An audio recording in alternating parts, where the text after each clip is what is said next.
semuanya, perkenalkan saya Anjun Rahmadani dan kali ini saya akan mempresentasikan proyek ujian tengah semester mata kuliah Data Mining. Judul proyek saya adalah Prediksi Harga Mobil Bekas Menggunakan Linear Regression. Oke, latar belakang di sini adalah harga mobil bekas sekarang sering banget berubah-ubah tergantung kondisi, tahun, dan jarak tempuh. Banyak orang pengen tahu harga wajar mobil sebelum beli atau jual. Dari situ aku pengen bikin model sederhana buat memprediksi harga mobil bekas berdasarkan data yang ada. Tujuannya yaitu untuk melihat seberapa akurat model linear regression buat bantu estimasi harga mobil. Jadi kayak kita tuh sama aja memahami proses data mining dari tahap awal sampai ke evaluasi model. Oke, di sini dataset yang saya gunakan berasal dari Kaggle, yaitu Used Cars Price Prediction.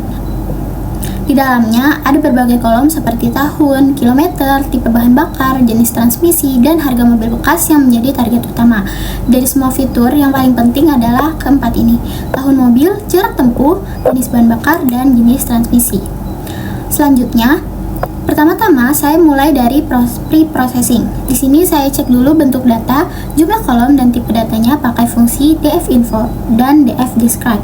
Setelah itu saya lakukan EDI atau Exploratory Data Analysis buat lihat distribusi harga mobil dan sebaran fitur lainnya. Dari hasilnya terlihat harga mobil bekas itu cenderung menurun seiring umur mobil yang makin tua. Setelah tahu isi datanya, saya lanjut ke tahap cleaning. Di sini, saya hapus data kosong dan duplikat supaya hasilnya lebih akurat. Setelah itu, saya ubah kolom kategorikal seperti full type dan transmission jadi bentuk numerik pakai get dummies, biar bisa diproses sama model linear regression nanti. Tahap terakhir di pre-processing adalah pengecekan ulang. Saya pastikan nggak ada data kosong lagi dan semua kolom udah berbentuk numerik. Kesimpulannya, data udah bersih dan siap digunakan di tahap modeling. Oke, kita masuk ke tahap modeling nih teman-teman. Pertama, saya pisahkan data antara fitur dan target harga mobil.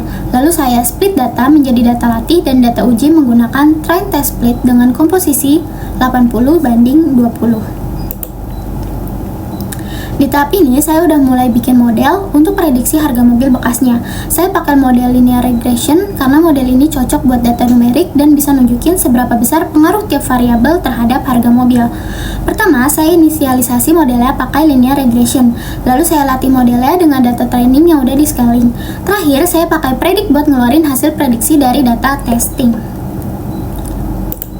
Setelah model dilatih, saya uji hasilnya pakai data testing. Di sini saya hitung metrik evaluasi seperti R2, MAE, MSA, dan RMSA. Nilai R-2 menunjukkan seberapa baik model bisa menjelaskan variasi harga mobil, sedangkan MAE dan RMSA menunjukkan tingkat errornya. Dari hasilnya, model punya performa yang cukup baik untuk ukuran linear regression. Nah, ini hasil visualisasi perbandingan antara nilai aktual sama hasil prediksi dari model. Tiap titik di grafik ini memiliki satu data mobil. Sumbu X-nya adalah harga asli dari dataset dan sumbu Y-nya adalah harga hasil prediksi model linear regression. Kalau modelnya akurat, titik-titik ini bakal ngumpul di sekitar garis diagonal, yang artinya hasil prediksi mendekati harga aslinya. Dari grafik yang saya dapat, titik-titiknya udah cukup dekat sama garis ideal. Jadi bisa dibilang model saya udah cukup bagus buat memprediksi harga mobil bekas berdasarkan fitur-fitur seperti tahun, kilometer, bahan bakar, dan transmisi. Proyek ini saya kerjakan menggunakan Google Colab. Link lengkapnya bisa dilihat di slide ini untuk detail code dan hasil runningnya. Oke, insight dan refleksi dari saya yaitu dari hasil ini, model linear regression bisa ngebantu perkiraan harga mobil bekas dengan cukup akurat. Asal data udah bersih dan fitur-fitur udah relevan. Kalau mau lebih presisi, nanti bisa coba model lain kayak random forest atau gradient boosting.